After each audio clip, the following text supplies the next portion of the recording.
All right, well, we are at 5:30 and we have quorum, so we're gonna get started.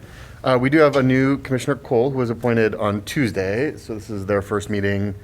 And we'll do some introductions at the end of the agenda, but just wanted to do who is this person joining us on the commission at the start. So with that, if you wouldn't mind we're gonna do a roll call, if you just say your name into the mic so that we have it. Sure. Christina Wallou Reynolds. Deanna Thoman. Carl Brown. Jordan Seligren. Kevin Boyd. Cole Eckhart. Margaret Beck. All right, we've got the call to order and roll call. Item C is public discussion of anything not on the agenda. I don't know if we've got some folks, if you just want to come up and if you wouldn't mind signing. No, we're on the agenda, so. If you wouldn't mind just signing in for the minute taker and then. Want to put the date on the sheet here? I'll put it on, that's fine. Yeah, I think just the name is the.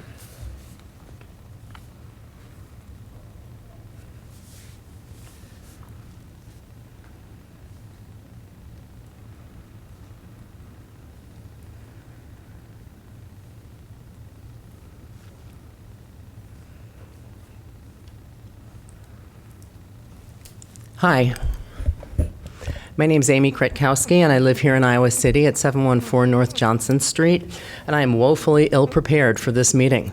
So please feel free to cut me off at any point. If you're not going to run the clock, I'll just keep yappering. We're not going to run the clock. We don't have a whole lot of public comment, so. Okay. Yeah, it's like, wow. Okay, We'll welcome it, yeah, thank you. I'll try to keep this brief. I'm here to ask for your support in preserving the historic and iconic City Park pool. I don't know if you may have heard about the efforts that have been underway for both the Robert A. Lee and the City Park pool. I think the Robert A. Lee people have been very well organized and getting a lot of, oomph. And the City Park pool people, we've been busy swimming. So, but this pool is, it means a lot to this community. It has been here for now 73 years. It was initially supposed to be built in 1941, but the World War II sort of put a kibosh on things. In 1949, I'm sorry, no, I need to go back a little bit. It was in 1947 that a little boy drowned in the Iowa River. He was actually playing at Lower City Park area when the river flooded, and he drowned because he didn't know how to swim. And his friends were with him, and they didn't know how to swim. And there were bystanders who were watching, and they didn't know how to swim. So the Daily Iowan actually got this, they put a push together for the city council to really reinvigorate building a pool back, building a pool again in City Park Pool. And they finally got that done in 1949. So the pool was built on tragedy, yes, but on the hope that this wouldn't happen again and that every kid in this community would learn how to swim.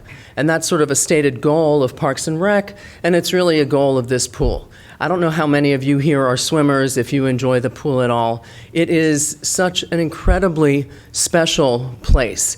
It's a beautiful, iconic, classic design. It's got 9 50-meter lap lanes. It is one of only 2 pools in Iowa that have the 50-meter outdoor lap lanes, which is very important for kids to learn how to swim distance, but also to learn how to swim in deep water. There's a very large diving well, deep water diving well, that accommodates water polo. There are 2 on either side. There are 25-yard sections that are shallower that accommodate aquasize, water aerobics. Lessons happen there, water walking, and just general splashing about. The pool has maintained its classic, iconic, gorgeous design since 1949. And I took a picture, and I think Sherry has it. I took a photo of, there's a plaque. If you walk into the pool, the bathhouse, like the first, right when you go in, there's a plaque, and it says that Ned Ashton was involved in the design of the original pool. That design, that layout has not changed. And when the Parks and Rec Department started, looking into, doing surveys and finding out what people wanted in their pools, this community overwhelmingly said that they wanted to retain the historic character and feel of the city park pool, that they wanted to retain the current footprint, that they wanted to keep the existing lanes. But really, it was a lot of the feedback that they were getting was about, we want to keep this historic feel of this pool and the historic nature and character of the pool. And parks, so they've come up with some concept drawing and have actually voted to recommend to City Council to replace the pool. And it's quite sad for those of us who love this pool. And considering the age of the pool and that it has been this iconic feature of this community for such a long time, and it draws people not just from Iowa City, but from all over. I spoke to a gentleman there this summer whose father was on the city council that decided to build the pool. And he lives in northern Iowa, and he drives down here every summer to swim at that pool because he feels like it's his family pool. I spoke to a woman who lives in Missouri, and she comes up here every summer because her parents had their first date at that pool in the 50s. And so there's a lot of history at the pool, and there's a lot of learning of, swimming by young kids that will go away if this pool is changed into something else. It's a beautiful, wonderful, peaceful place, and it's had a very a wonderful impact on this community. And I really, really hope that you can get behind recommending some sort of historic designation that would preserve the current design layout of the existing pool. Thank you, Amy. We don't have a lot of public comments, so I just want to both remind our commissioners and you, we're not really in a position, this public comment is sometimes unsatisfying to the public because while we can listen, we can't discuss until it's on an agenda item. Okay. So I think we could certainly ask questions, but I think we need to avoid our own conversations among the commissioners. And then you could suggest And then to have it. and then we can put it on a potential future agenda. That would be great. So that we can talk about it and the Yeah. public knows in advance. So if other people want to come up and talk, Yeah. we have to make sure it's an agenda item before we discuss it as a commission. Yeah, So yeah. I just Yeah. want to kind of be mindful of that, but I think we're all right to ask questions if there are some. I do have a question. To clarify, is there like urgency? Is there? Yes, I think there is, and I wish I could tell you the date, but I've spoken at a couple of the city council meetings, and we don't know when it's going to be voted on. The urgency in my mind, I had initially heard that the city council was going to vote on this in September this month. They only have one. It wasn't on the agenda the other night, and I haven't seen the agenda for the end of the month. I doubt that it's going to happen this month, but I don't know. There was an article in the Daily Iowan just the other day where the director of Parks and Rec said, and I quote, that construction on the new pool is going to start in 2025, and it will cost over $6 million. So Parks and Rec, they've made up their mind, and as far as I know, the City Council has not voted on this. So I think there is some urgency in terms of really just putting the brakes on City Council and knowing that that this is not something that the community wants. I forgot one thing that's a pretty important thing. I have gathered at this point well over 900 names on petition for people who want to keep the current design of City Park Pool, the current design, footprint, layout, historic character of it as well. I don't know if that impacts your decision. I presented the petition with those signatures, and stuff is still coming in. It's not just me gathering. There are several people who are gathering names. So it's at this point it's well over 900. Primarily Iowa City. I would say probably 95% Iowa City residents. Some are. We use North Liberty and Coralville and Iowa City, we sort of all work together in our swimming, taking care of our swimming needs, right? So, kids, families with really young kids, if they want to, just like play and, with the, spray features and stuff, maybe they'll go out to North Liberty or Coralville. And people who want to swim and maybe have their, kids use their imaginations will stay, right here in City Park. So, but yes, I think there's urgency. I wish I could tell you like when they're going to vote on it, but it's the fact that the Parks and Rec director said that construction is going to begin in 2025. I know they've got existing capital funding set aside to design in 2024 to pay a designer $500,000. I got an easy way to save the city $500,000. Let's keep the current design. Great. Are there other questions? I suspect that we will, when we get to our commission discussion, add this to a future agenda as early as next month, but we can't talk about it until we get there. Yeah, sure. Can I give you, if I may, and I don't know if you, let's see, did I bring this? Here. Yeah, I do have extra copies if you wanted of the most recent letter that I sent to City Council. Would you like hard copies? Sure. I think of we could those? share those, and then we can, when we talk, assuming that it is on a future agenda, we could include that. Yeah, this is the agenda last, packet. and this has information from the engineering firm that was hired to conduct a study of what's necessary to make repairs. For the known problems, the pool needs to be fixed. There are problems with it. It's old pools need to be fixed. But that's no reason to toss out the pool with the pool water. We can keep it, and there are communities all over the country that have pools that are as old or older that really celebrate and cherish these iconic pools. That's actually in my first letter to City Council. I identified a bunch of pools, including the one in Decorah that is from 1939, that's on the National Register of Historic Places, and the one up in Cedar Rapids that was built in 1941. So it's not like, this is the oldest pool and it has to be tossed out just because it's old. Sorry. Great.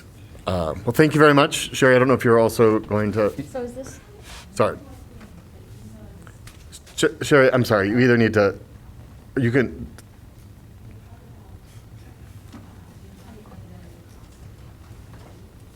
Oh, yeah.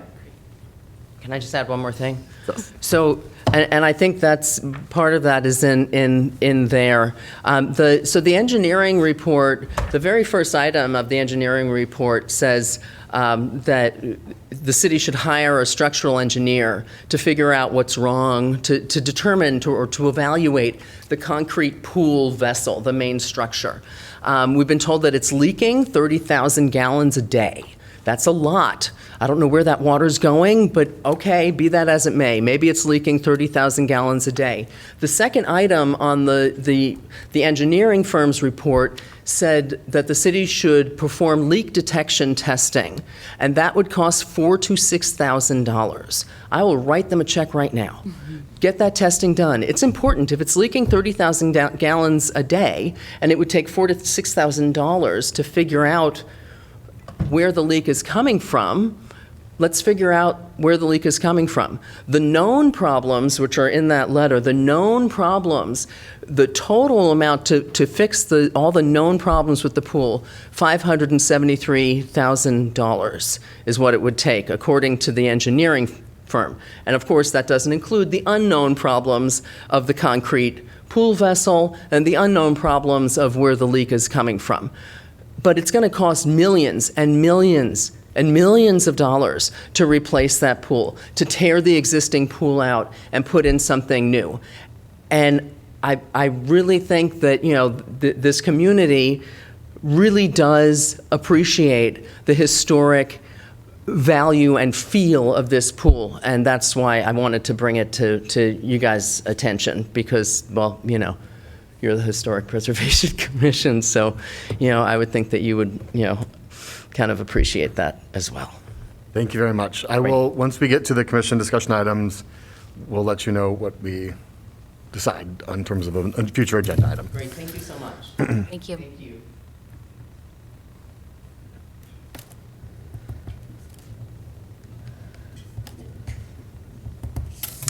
Okay, so I have a similar position as Amy presented, and I think, and I'm Sherry DeGraw, I think you guys know me from Historic Preservation last 2 months ago. I'm thinking about the functionality of the pool within the context of Upper City Park, which I look at it as a historic setting, and the combination of the classic pool design with the tall, I think there are oak trees and a variety of Midwestern tall trees. That setting is so lovely. It works well with the North Side neighborhood. It works well with Manville Heights. Many of the people I've gone around and with the petition that Amy mentioned, and I gathered names and I approached people when they were standing outside their house and asked, I have a picture of the new design that the city is presenting, the Parks and Recs group is presenting, if they like the city park pool the way it is, or if they would prefer some of the things going on in the redesign, which is an area that to me looks mostly like it's very suitable for kids that are 8 years old and under, and maybe their parents playing with them in a supervised way. It lacks an area where teenagers, college students, and other adults would want. I just don't see them wanting to cut through either wing where there would be little kids playing with their parents to get into the center of the pool and then enjoy the pool. If sprayers and I guess a little current pool area within the pool, larger pool, is added, it's once again noisy or things that are little kid attractions. And the community pool that works for so many people is reduced to something that works for a subset of people, which is, I think, mostly moms or caretakers and little kids. And we do have that performing great in Coralville and North Liberty. And there are people in Coralville and North Liberty who say, we go to City Park Pool because we don't want that kind of pool. The noise is too much. There's a tranquility. There's the community where you can kind of people watch and just be in a nice kind of historic community pool. So with the way that I've looked at it is with the historic cabins on one end, I guess the east side, the historic pool in Upper City Park with the beautiful trees. And I think Ned Ashton is one of the people who helped design and engineer the pool. And then the Ashton House down the way, it's just a nice, there's two bookends, and the City Park pool in the Upper City Park is the there for some of these nice historic things that we've already taken care of. I know that there's a side of the reports for why we need the new pool that says it's not family oriented. I think there are ways to preserve the classic pool design and do things maybe by expanding the kiddie pool, or there are just other solutions that if smart minds put time to it, they can preserve the classic pool and then make it family friendly in other ways. And I would advocate that even if it comes down to we have to drill out all this concrete, put it in the landfill, and pour a new pool. I would still advocate keep the classic pool design that was started in 1947, 1949, because so many people use that community space. It fits with the college community, despite what some people say about college kids going to the reservoir to drink and boat. I think the city needs to provide a space that's outdoors during summertime that college kids and teens will want to go to cool off and do something healthy. I think I covered it, unless I just want to, I think Amy, I'm sorry, you got either. you can come up here and add. Sorry. I think I have to go drive someone to trombone lessons now. I'm just going to, I think the notion that City Park Pool is not family-friendly is not is not accurate. If you go there on any open swim during the summer, you'll see tons of families and kids splashing about and people having a lot of fun. City Park Pool is open less than 3 months out of the year with kind of funky hours, and in less than 3 months out of the year with kind of funky hours, it has almost as much usage, reported usage, as Mercer. It has more usage than Robert A. Lee. So, and it's not just, there are lap swimming hours, and then there's open swim, where there are lots of kids splashing around and playing. There are lesson times for lessons. There are kids diving, and you see a lot of, young kids who are looking at the bigger kids who are diving into the pool, the diving well, and they want to, when can we go in there? But I don't think it's not family friendly at all. I think if you go there, you'll see that there are families and swimmers and splashers of all ages really enjoying the peaceful, quiet, lovely, wonderful, gorgeous pool. Thank All you. right. Thank you. Yep, thank you, Sherry. I guess maybe the one thing is when you think about some money needing to go towards looking at what's causing the leak, would that be something that historic preservation could then ask council? Would council request Parks and Rec to pay for that analysis before just moving forward on a new design? I was trying to think, well, what can preservation do? Maybe that would be something that could be requested of council. Okay, I gotta go. Thank you. Bye. All Thanks right. to you both. Yep, thank you. Thanks. All right, you guys are here for the agenda item, correct? I just want to make sure you are here for an agenda item, correct? Okay, great. All right, we've got public discussion, anything not on the agenda done, and then up to item D, the certificate of appropriateness for 829 Kirkwood. Okay, 829 Kirkwood Avenue is landmark located here, just south of the railroad tracks on Kirkwood and Keokuk.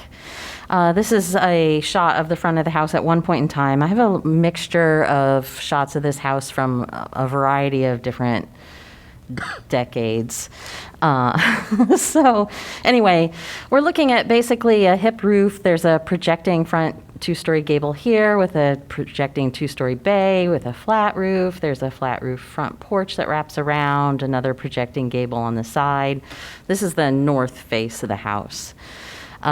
We are talking today about the garage. There is a long history on this house. I wrote some of it in the staff report. But today we're talking about the garage, which if you're on Keokuk is this little structure back here. One of the things that we do just for the new commissioners, I mean, we've done a few garages recently, is we do look at the garage and we generally approve the fact that we'll take it down. In this case, it's not about condition so much as location and lack of usability, which is also a legitimate reason for approving a demolition on a garage. This is the site area. As some of you may know, there was an alley that was owned by the city, and they went through the process to purchase that from the city, and so it's all one lot. The assessor site just haven't been updated with that. It takes them a while. So here's the house. This is that north face that we were looking at, and the wraparound porch is here. And here is that little garage.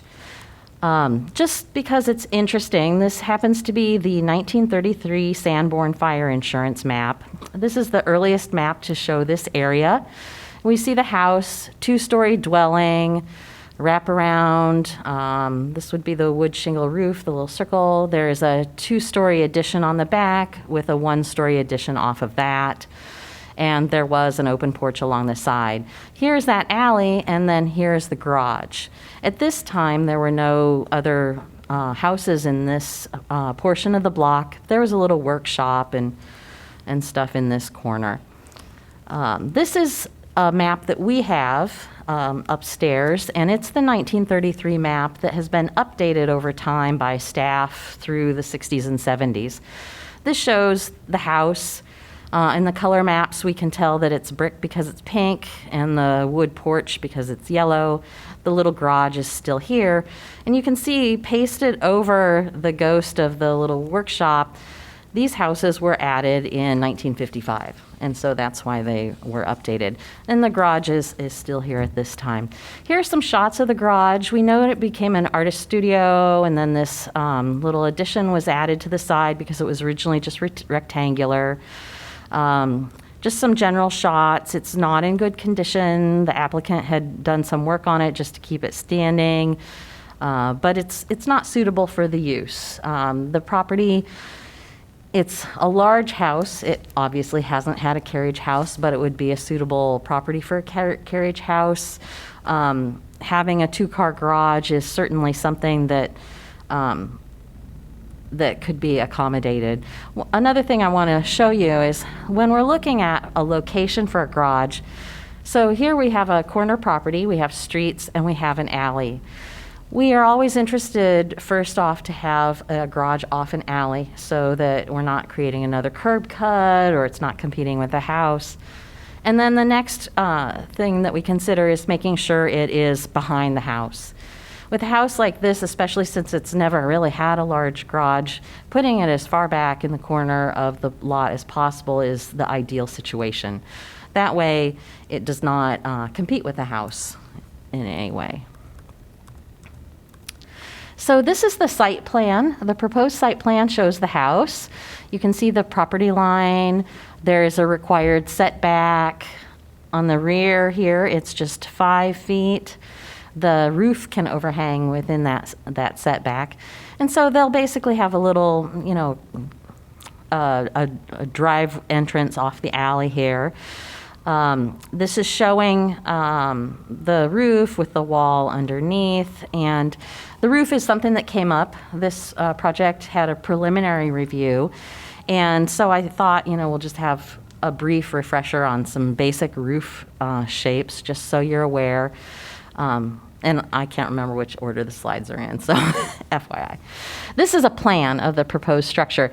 The slides about the roof come up next because because it went through a little bit of a design review, there are a couple lines in here that were just leftovers. And so that's what this X and this X are indicating. But for the plan, we basically have a two-car garage with 2 overhead doors on the alley side. We have a couple windows on each side.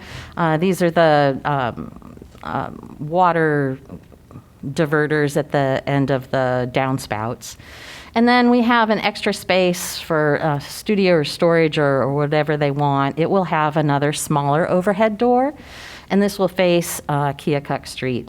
There will also be a window and a passage door on this side. Okay, so roofs, just generally. Most of us are familiar with a gable roof. It's the basic triangular form. If it's on a house and the gable end is facing the street, it's called front gabled. If it's facing the side and this is the front of the house, it's a side gabled. If you take that roof and instead of having it just slope up on the 2 sides, also make the ends slope up at the same pitch, you have a hipped roof. These areas that you don't have on a gable roof right here are basically called the hips. If it has a ridge like this, you can see it has a ridge. If it didn't, it would basically be a pyramid form. And there are some, especially 4 squares, that do have that just pyramid form with no ridge. So then we have a house here that is modeled. This happens to have that hipped roof with a ridge, and then it has projecting gable bays on it. And this is something that happens commonly, and it's actually what happens on the Clark house itself. This is a drawing of a different house, though. A lot of the carriage houses that we have in town that are well ornamented, you might say, have what you call a gable on hip roof. And basically what that is it's still the hipped roof, but the ridge extends further, creating a flat area for a little gable. So it's basically just an extension. So this hip, if it continued up, it would end right in there. They've extended the ridge so that they can create this gable. That's what you have on all of these. So if we were to take that roof from the other drawing and extend the ridge further, we could create something that has a gable on a hip roof like this. What the key to this is that the slope is always the same. On a gable roof, you're going to have both sides slope the same, unless it's a completely different type of roof. Or you're going to have that same slopes on a hip roof as well. You're not going to have one that changes unless it's been altered or something like that. The original roof for the garage was actually something that we call a Hawaiian hip, or one of those, that's one of the names for it. And what that means is that you have a really low slope, and then it changes to a higher slope. The hip is basically in this lower part, and then this upper part is a gable. And you can see it really well in that straight-on shot here. Now, the reason that this was recommended against in the design review is that part of our guidelines for garages talks about matching the house or other garages in the area or other garages of the same style. And so if we're looking for a garage to have something that mimics styles we see, this is not one that, at least I'm aware of, there's a representative historically in town. There could be, but it would still be rare enough that for a brand new garage in a historic area, especially on the landmark, we wouldn't recommend going in that direction. It would just stand out, it would be too unique. We want to focus on the house instead. And you can see there's a different kind of roof form involved in the truss to make that as well. So it's been revised. We still have a very low slope roof, but now it is just a gable on hip. We continue the hip slope on all four sides, so we have a more simple truss. The ridge is extended. In fact, I drew on here some lines that show you how if the slope just continued straight up, we would just have a hip roof that looked like that without these little bits. But this is where the ridge is extended to make a gable on hip. So anyway, the garage proposed, here we see a 3D rendering of it. We have the two overhead doors, the windows on this side. Here we have just the east elevation and that section through. We have both the north and south elevations will look the same. They'll have the same window pattern. And then we have the west elevation with a passage door and an overhead door. The overhead doors will be carriage style. We always recommend that the board pattern is a composite material so that we actually have a 3D component instead of just a pressed steel door. They've proposed a cement board siding, which is something that is commonly approved. It needs to be smooth. In this case, since the house is brick, it does have some areas of lap siding that could be matched in the lap, or the guidelines talk about a 3 to 5 inch lap. So either one of those would be fine. Typically, when we talk about trim, we talk about just wood trim. And one of the proposals for this project is to use a cement board trim instead. It would have to be smooth. It would still have to be the true 4-inch dimension instead of a 3.5. But that is something, since it's not been commonly approved, that the commission would need to approve. Right now, the recommendation includes a condition to use wood trim. So if the commission would like to allow the use of cement board trim instead, they would remove that condition from the recommended motion. Similarly, the door here, at least, is pictured as a full light door. And the recommendation, especially since it's street facing, would be for something that's more like a historic garage door. That'd be about a half light with 2 or 3 panels below, depending on how large the light is. So that is another thing that's written in currently in the recommendation is a condition for approval, that if the commission would allow a full light door instead, they would need to remove that condition. And so here's the recommended motion, and I believe I have covered it. Great. So just a reminder of the order of events. We can now ask any kind of just clarifying questions, things we maybe didn't understand about the presentation. We'll open it up to the applicant to speak. If they'd like to, they are not obligated to. And then we'll kind of stop that and then put the motion on the floor for us to discuss. And then we can kind of discuss among ourselves once we have a motion. So with that, just any questions for Jessica? Just something maybe she presented that you didn't quite understand or want some clarification on? I do have a question about, okay, so if the siding is approved as cement board, why the stipulation about soffits and trim? It is just something that has not been approved by the commission regularly. Our guidelines talk about wood and acceptable replacement materials similarly the way they talk about siding.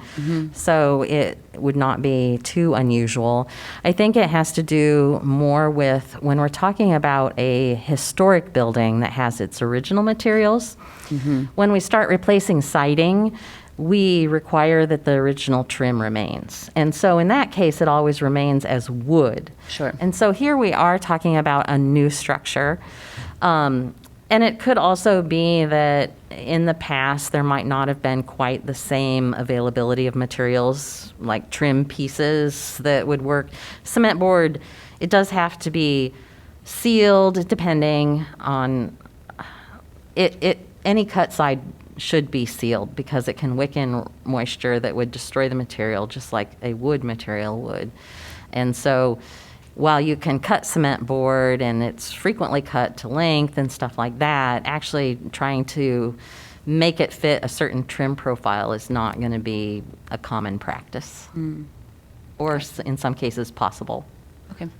So, yeah, it would just be up to the commission to decide. It would have the requirement that it's smooth because we know that on a historic structure they would not have had unfinished or rough wood as a trim piece. It would have been finished.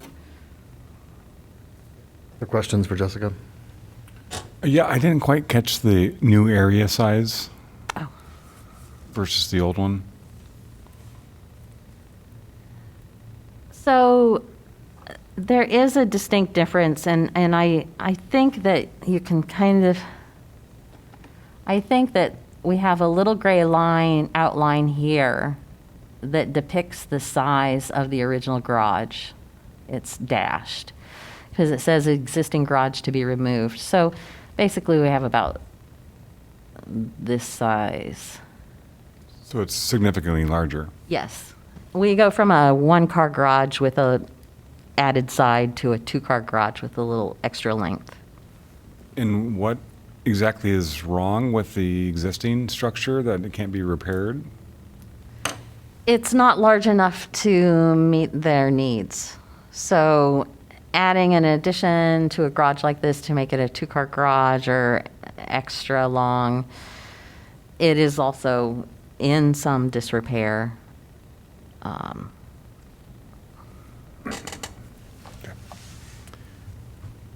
Did you say it was also turned into an artist thing? Yeah, in the National Register nomination for the house, they even talk about the fact that in the 60s it was turned into an artist studio. Yeah, it's small.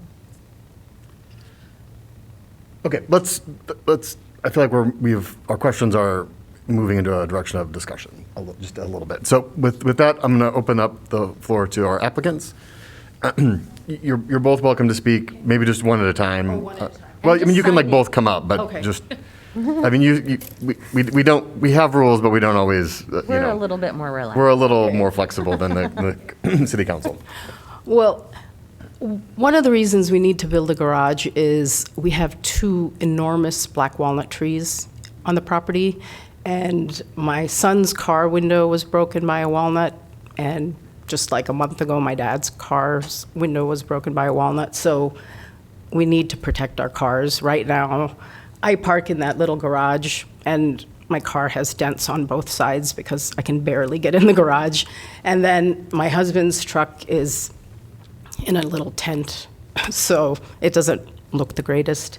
So, we had an architect design this garage so that it would look good with the house, hoping that, it wasn't going to be just a basic structure. We tried to do a nice job with the design, but we kind of see it as a necessity with the walnut trees are like over 100 years old, so taking them down is not an option. So Thanks. Thank you.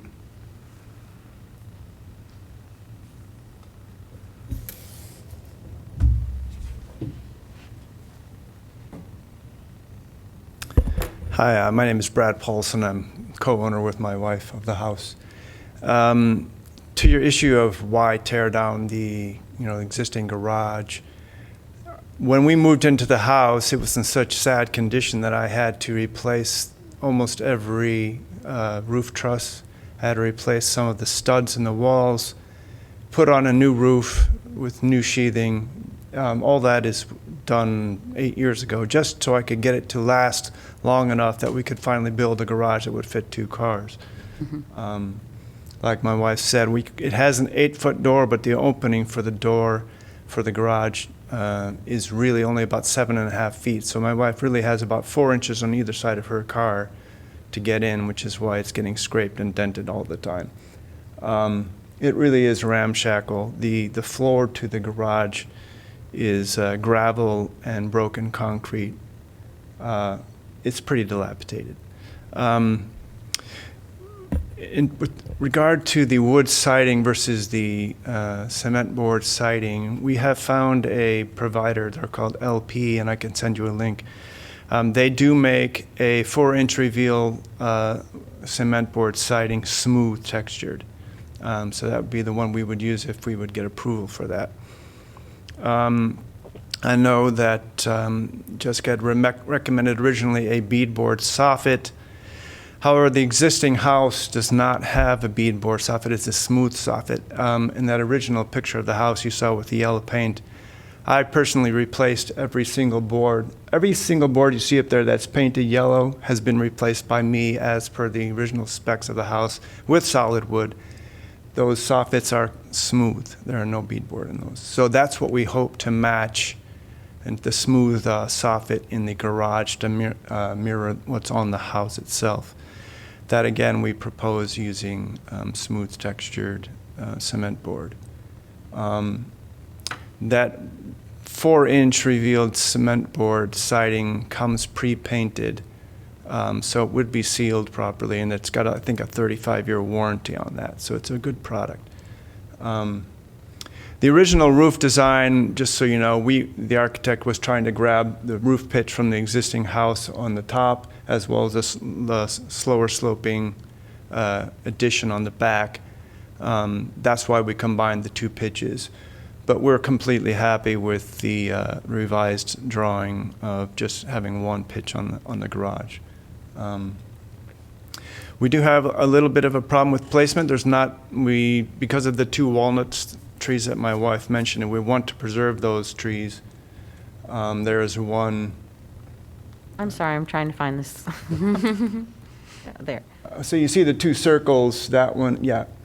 So there's actually another tree that's missing you see the parking pad up there. To the north side of that parking pad, right there is a huge walnut tree.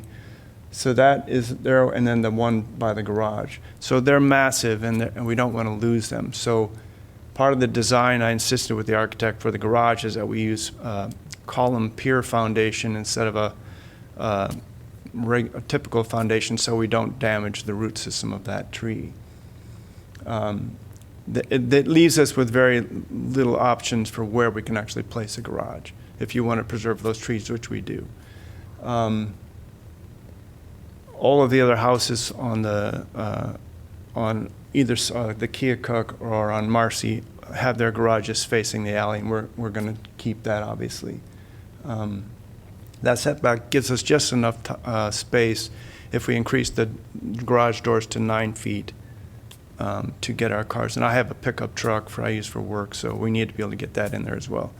So going from a 7.5-foot wide door to 2 9-foot doors is what we're after. The room off the back of the garage is just to store our lawnmower, rider mower, and various other gardening implements and so forth. So, and the trim as well, we have also sourced a proper 4-inch cement board trim to meet your specifications there.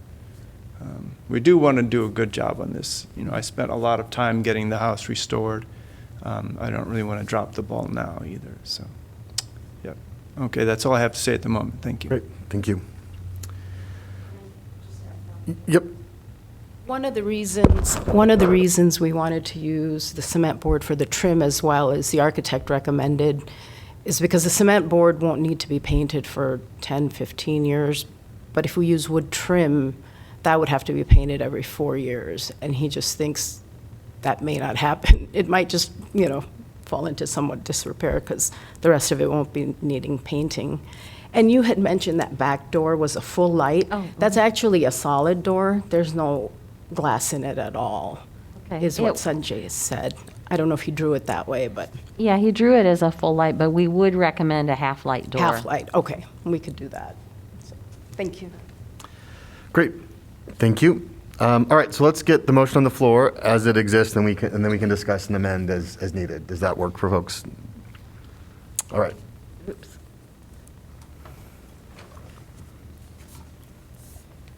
Go ahead, Margaret. Beck moves to approve a certificate of appropriateness for the project at 829 Kirkwood Avenue as presented in the staff report with the following conditions. The passage door is revised to a half-light door with panels below, and the soffits and trim are revised as wood. Do you have a second? Bowman seconds. All right, now we can discuss. Okay. Okay, just so I'm understanding. So our recommendation is that the soffit and trim are wood, but their contractor's telling them it'd be better if it was the cement board. Yep, I think that the recommended motion is written the way that the guidelines provide about Okay. trim, and that is often, as Jessica mentioned earlier, related to replacement of existing trim and often not on Okay. a new thing. Is there, It's up to us to I get that discuss, it's yeah. traditionally what we do. I agree that, I think That- because it's a new structure, it's somewhat in gray area. It's somewhat unprecedented, so. that is a massive project to take on. They put it in the best spot. They're obviously are really caring about this, and I think they probably have a pretty good contractor, given the design of that garage. Yeah. I would have no issues, since it's a new build, like you said, going with what the contractor said and let it be cement, was it cement board? Yes. I'm also comfortable with cement board here. Okay, and I just had one Oh, other sorry, go question on ahead. something else. I get the half-light door, that's when you have some window. Given where this garage is, I would have some concerns with break-ins. People look in to see what's in a garage. When you have a solid door, that's a lot less likely. But I don't even know if that's an issue with you. That just, it just, We need to not have a conversation. what about that one? No, Okay. we can have the conversation with us. We can't have it with. Okay, I'm sorry. We just need to clarify. no, it's fine. Sorry. Okay, yeah, that would just be my concern, just where the garage is. I understand why a solid door that looks appropriate, especially with the front doors, they're all solid, no windows. There's plenty of windows on the side. The door is usually the place of entry where somebody would try to get in. But if the door is not such a big deal, then go with the half-light door. But I would be fine with the cement board, especially with the design of this. It's a new build. It's a proven product. I was just thinking, perhaps, is this a question that we're allowed to ask the homeowners? I mean, is this a concern for you? Have you ever had any issue with the garage before now? Are adding windows at all a concern? Well, I think since we do have the windows, two sets of windows on the side, it kind of becomes a moot point at that point. Yeah, it's Iowa City, we do have crime, but it's, I think the cat's already out of the bag with the windows. Thank you. Mike was stolen out of. I mean, yeah, there is some crime in that area, but I'm not sure that, we're not objecting to a half-light door, let's put it that way. All right, well, let's take the two items each and talk about them. I'm comfortable with the cement board as here because it's the rest of the building will likely be cement board, and it is a new construction. I understand, Jessica, why it's recommended this way, but I think it's up to us to have that conversation. Jessica needs to look at the guidelines and let us kind of have the leeway, and I think this is the time on that particular item that I'm comfortable with. I don't know where other folks are on that. I agree, and I'm fine with the soffits matching the house as well. I think that makes sense. In fact, I think it would be an improvement over beadboard if there's no beadboard present on the property. So. Yeah, I Yeah, don't that think wasn't actually under question And anymore. I'm sorry. So don't worry about it. Okay. So the soffits as cement board, I'm fine with. Great. Do we have, I think generally, are there objections to that particular item? And then on the other item, on the half-light, to me, this is a thing we normally, it is a half-light door. I think in partly because it is facing, it's the street view essentially, and it seems like we should continue our mimicking that historic piece. So I don't know if we can, those are my thoughts about it. I agree. I think it should be half-light. Me too, half-light. Great. Other discussions about the general item? Jessica, this is a demolition, right? Do we have to approve this and then we approve the demolition? We'll just approve the demolition as part of the project, as long Okay. as the commission realizes that the demolition of the garage is a part of it. Yep. Yeah. Okay, I great. do have questions about the demolition. Sure. I have an old one-car stall garage that I just squeeze into too. And of course, it's got its troubles. It's kind of bowed in places. But I love the little building, and I feel like there's some characteristics in this old garage that are really sweet. And I know we've been told that it's in bad shape. I'm wondering though, if you put all that work into it, can it be moved, or would anybody be interested in taking it for themselves? I wonder the same, yeah. Yeah, and But- if not, and we are going to demolish, I think I see a couple of windows that might be good for the salvage barn. The door, the walk-through door, I don't know if that's got some sort of, looked like it had some antique quality to it. I don't know if any of those pieces could go to somebody else who might want to use them. So those are my thoughts, I guess, on the old structure. The new structure I'm fine with, but there's something about the old structure, I don't know. I agree. I think it's very charming, and it might be worth just putting it on Facebook Marketplace, to see if anybody wanted to have it moved or. But again, I don't know to what degree the damage is irreversible, but it is charming. I agree.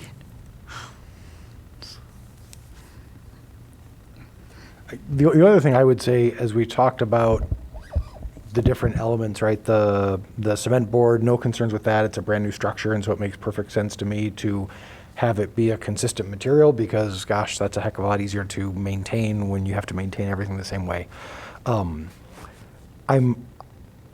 Two things I'm a little bit less swayed by. One is the contractor's recommendation, because I feel like in the time that I've been on the council and the commission, contractors will recommend all sorts of things that may or may not align with what we as a commission would normally approve, right? So I think it's right for all sorts of reasons, but not necessarily because the contractor recommended it.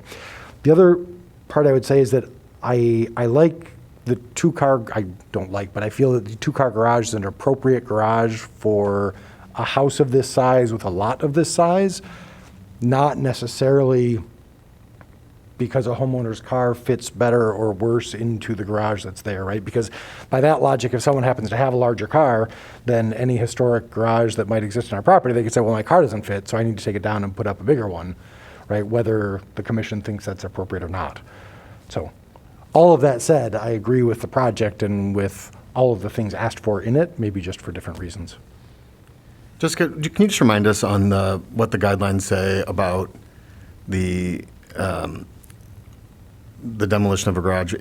Some of it is use, some of it is, disrepair is usually what we get, right? That is usually the Yeah, garages so- we've done recently, let me say, have been So the guidelines don't necessarily spell that out specifically, but I can look that up for you. Generally, what we suggest is if there's a historic garage and it can be adapted, added onto whatever for use, or if it's grandfathered in so that it's in a location where we can't do anything but keep that garage, then we recommend keeping it, rehabbing it.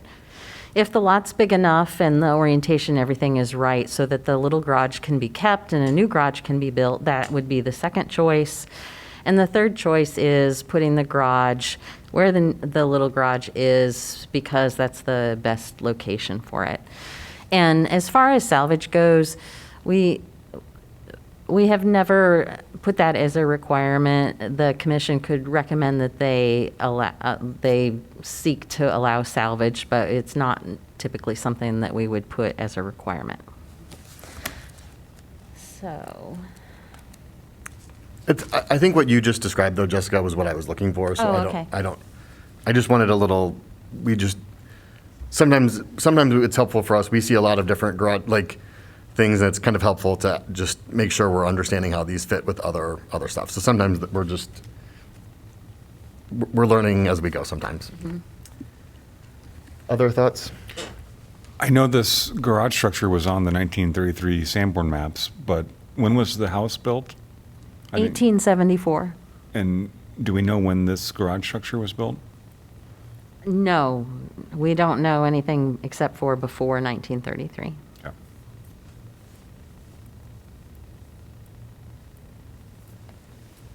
Do we have other? Can we get the motion back up, Jessica? Do you mind? Yeah. So we'd need, I don't want to preemptively move this along, but I feel like we're ready to amend the Margaret motion. would just need to amend it if she Yep. wanted to. Can we just, I think, Margaret, you just need to amend to remove the second condition. Jessica, is that good? Yeah, if she agrees to, Oh, or yes. she can Okay. hold. A separate motion could be made Yep. and that one gotten rid of, or she can amend it if she agrees to that. And Beck amends her previous motion to remove the recommendation that the soffits and trim are revised as wood. Yep. Does anyone remember who seconded that I would second that motion. the first time? Okay. All right.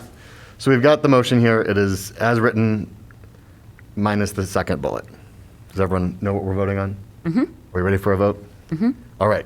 All in favor, say aye. Aye. Aye. Any opposed? Oppose. Any other options? I think that's it. You voted, right? Yes. Okay, great. Okay, the motion passes. Great. Thank you very much. All right, on to item E, report of certificates issued by chair and staff. Certificate of no material effect.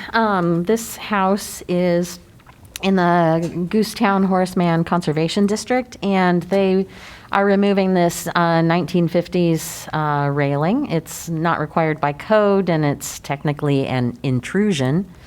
They will keep this handrail right here. This house is 930 East College Street. It has a front patio instead of a porch with a brick wall. I've been working with them for a very long time, so don't be dismayed by the photo. But there is a habit of work without a permit, but this was coming up, so we knew about it after it started, but it's fine. They are just replaced the wall with using the same exact bricks, set with new mortar. They understood to use softer mortar, and it's going to be, it's done, colored to match the existing mortar. There are some interesting details. There's some little drainage tiles. They're carved stone that kind of look like tongues. All of that's being reused. This used to be an open kind of cellar under here. It's been enclosed. They filled it with dirt from the basement, from the rear door, going all the way through the basement and filling it with dirt because of some of the structural issues with this front porch. And so, even so, there were some little, kind of like where you'd have porch skirting for ventilation on a wood porch. There were just some little areas with some ventilation, and they little wire kind of grill, and they kept those. They just closed them off from the inside. St. Paul's is going to go through a big, major rehab of their stained glass windows. This is the biggest picture I could get, just to show you that it's a Lutheran geometric kind of form for a stained glass window. The windows will all be taken out. They will go to the repair studio. They will have all their original frames cleaned up and reglazed, and then they'll be reinstalled. And then they're going to install a product, and I can't remember what it's called right now, but it really acts similar to a storm window. It'll protect the windows from the outside, has a very discreet frame, but it also allows for ventilation, so it's not exactly a storm window, so that you don't get condensation between the two panes of glass.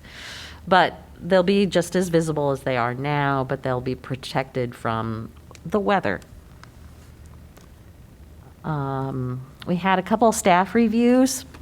Other staff has been helping me with some staff reviews, just so you're aware. So they've been working on some of the minor reviews. For the new commissioners, a minor review is something where we take that type of project instead of a specific project to the commission. The commission approves it with certain conditions. If the project meets those conditions, then staff can review it and approve it, and then we still make sure it meets the guidelines and everything as well. So this was a new stoop and step replacement. The existing one was concrete, which was not appropriate, so it will be a wood step and stoop instead on this 4-square in the College Hill Conservation District. This map is cut off. This project was going to come to the commission this month because they need to re-roof. I've been working with them also since like 2016. It is, the roof is deteriorating.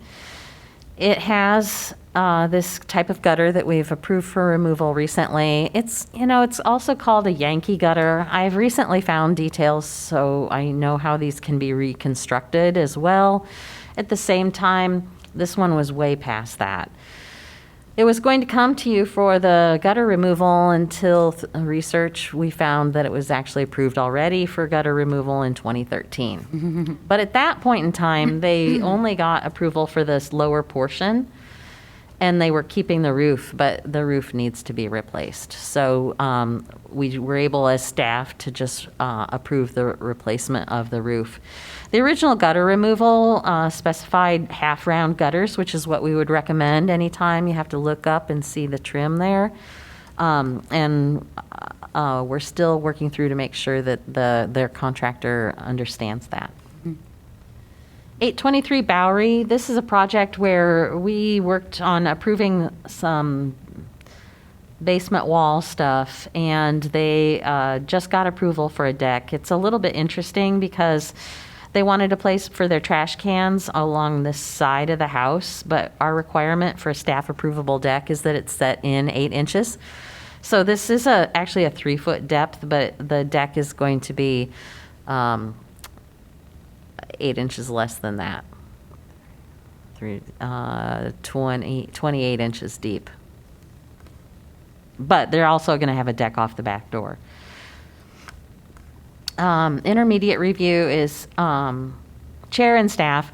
This key property in the Northside Historic District, the commission approved a big 2-story addition on the back last year.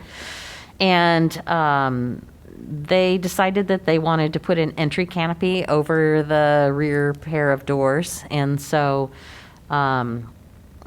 they didn't have that in the original plan, so we approved that. There was a small entry canopy that's going to be on a side door, and so they're basically matching that. All right, up next is the consideration of minutes for the August 11th meeting. Anyone have any edits from last month? If not, we have a motion. Brown, move to approve. Second. Stork seconds. All right, all in favor of approving the minutes, say aye. I'm Aye. Anyone opposed? Abstain. Okay, we got one abstention. All right, the approval of minutes is approved. All right, commission discussion. We've got the Historic Preservation Awards.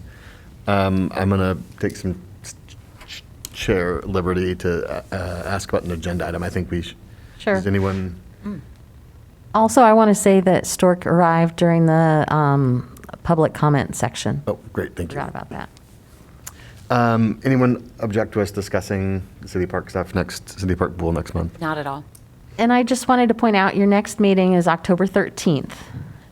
There's always the possibility, if you felt like it, to call a special meeting, but looking at our schedule, we have our awards on the 22nd, and so it might be difficult to do that. If it did become like an urgent city council vote, pending situation, maybe we could call an emergency. Yeah. We have to be able to publish an agenda, Yeah. Oh, okay. so Can the agenda be one page? it It can be short, it just has to be up for a few days. Yeah. Oh, I see. Okay. And we need we to have have to quorum. also be able to Yeah. get a quorum. Yeah. So we have to have at least 7 of you that can attend. And are we still in a position where we will not allow remote participation? Correct.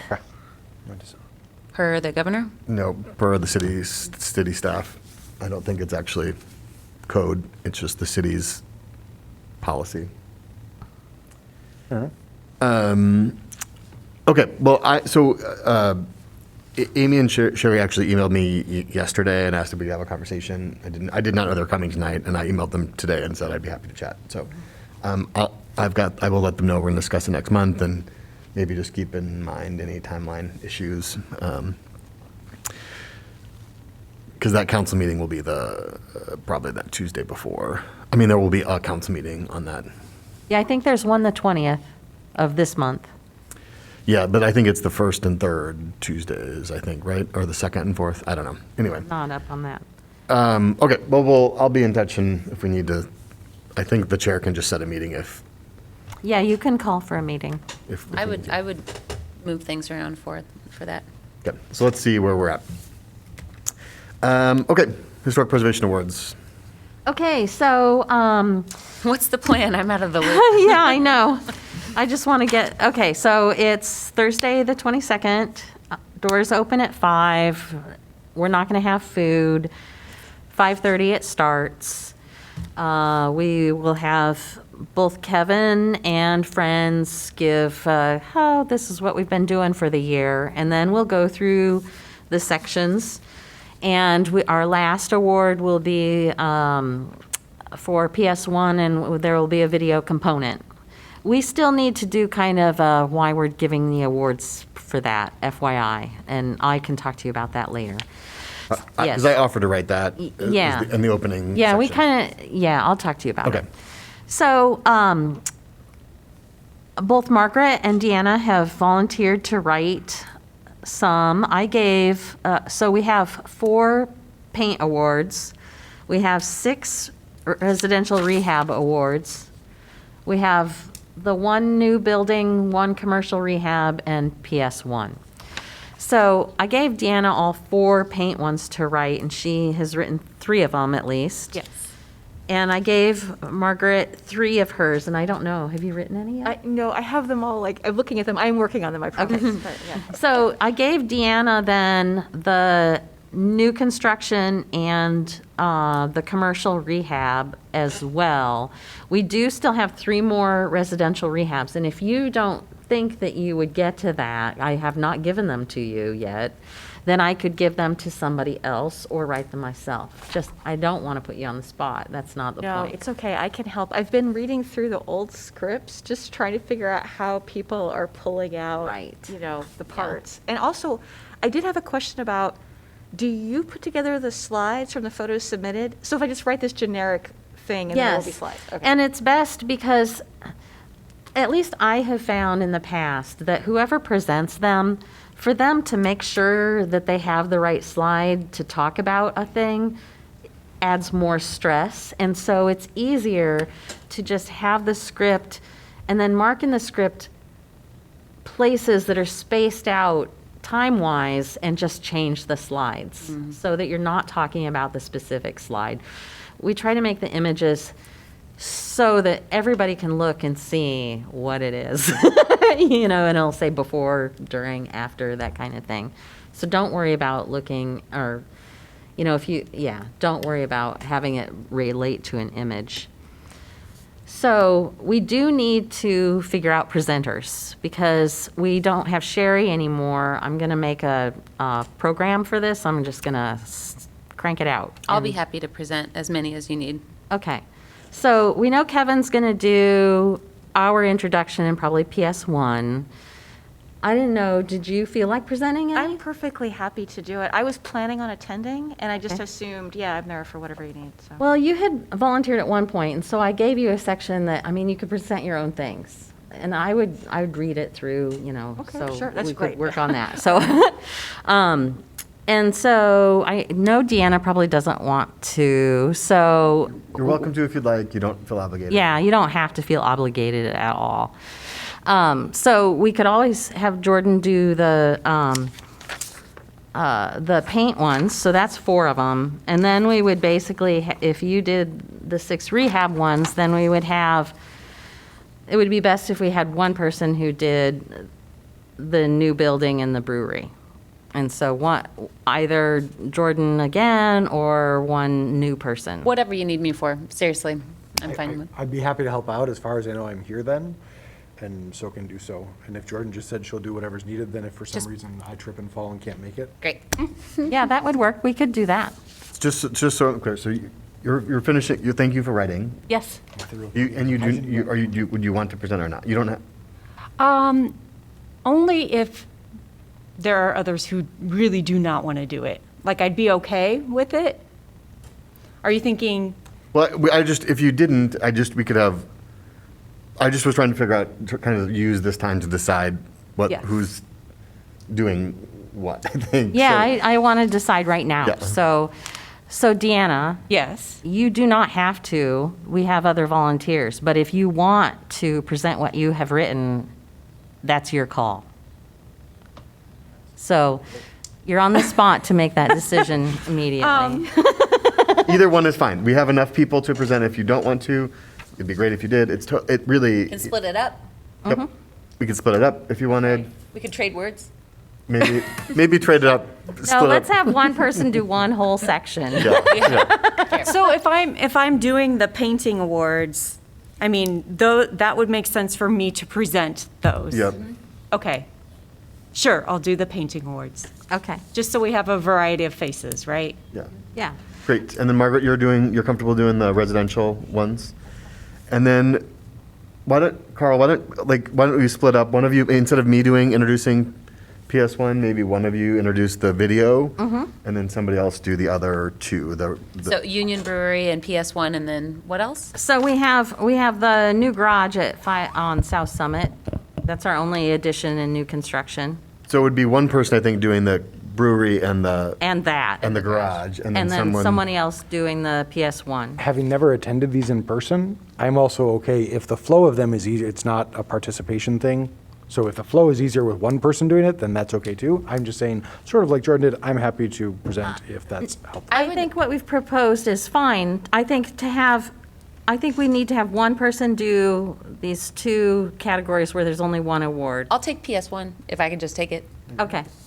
Great. And then Carl. And I'll figure we'll that just do the out. other 2. Yes. And then the PS1 is last, so it may be that, and then after the video, just thanking everyone. Yeah, somebody has to say Kinda, thank it's you and over, goodbye. you know, so. I'll ham it up.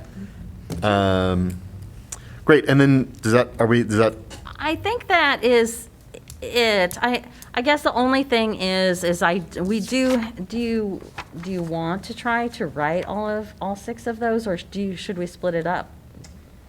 I would be happy, I mean, we could give me I gave you deadlines so that you don't worry that they will never appear, but I should be able to crank out, I mean, having looked at them, I should just crank out the first 3, get them to you, get the next 3, so. Okay. If I could say, okay, end of the day tomorrow, like, well, I don't know, what was a good day for you? Like I'm Monday? not in tomorrow, Okay. so you can actually have I'll until give myself the Monday. weekend. Okay, Monday. Yeah, if I send it to you, and then you could send me the next 3, and at that point, I'll have a formula, and I'll just put it in. Well, and there's still time if I needed to write them to do that, just Yeah. so you're aware. Great. So. Okay, so now I'm curious, have we split the writing evenly, Margaret? Because I don't want her to be overwhelmed or overloaded. I think it's okay. I mean, like I said, I was trying to figure out in the scripts, what are the things you grab and how does it flow? And so I figure I'll make a formula and I'll plug in the first three, and then assuming they look fine, it won't be too much of an issue to do. It's evenly split. If she does her 6, you'll be doing 6, and I'm going to work with Jordan on PS1. And you're going to talk more, too. I am. With 4 painting awards? I think he's teasing. Okay. I think we're set. Yep. I'll just give me my marching orders and I will march. Yep, we'll Great. get it. Great. I'm happy to help write that, Jessica, if we need to, or we can. Yeah. And I'll write the opening and figure that out. Cool. So we're not doing the in memoriam again this year? No, I don't think so. No, well, next year. Okay. I'll just do it all and just present it and you can take it or leave it. Okay. Any other, Jessica, anything else we need on that piece? No, I don't have anything else. Okay, great. I think that's it then, right, everyone? We're good? Time for adjournment. Do we have a motion to adjourn? Seliger, I move to adjourn. Reynolds seconds that. All right, all in favor, say aye. Aye. Aye. The meeting is adjourned.